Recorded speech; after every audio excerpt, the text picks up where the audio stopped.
How does the ICC determine case admissibility? Imagine a court that steps in only when countries can't or won't handle serious crimes like war crimes or genocide. That's what the International Criminal Court does. But how does it decide which cases to take? That's what we're here to find out.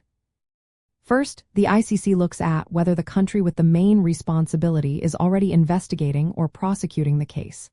This is called the principle of complementarity. If the country is genuinely handling the case, the court usually stays out. But if the country is unwilling, maybe trying to cover up or not really pursuing justice, or if it simply doesn't have the ability to investigate properly, then the ICC can step in.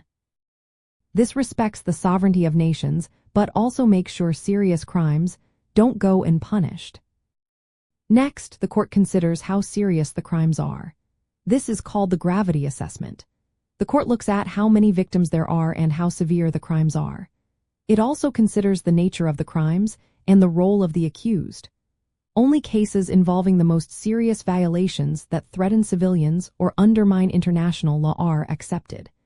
The idea is to focus on cases that have a big impact and requiring international attention. There's also a rule called the ne bis in idem principle.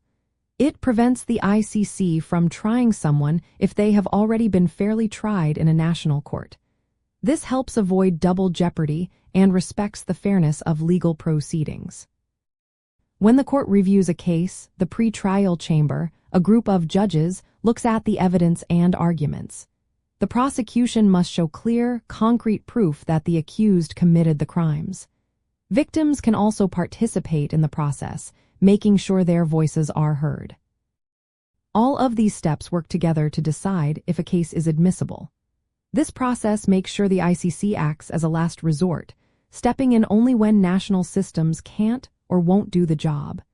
It helps enforce international humanitarian law and protect civilians during conflicts. The goal is to balance respecting national sovereignty with the need for justice and accountability.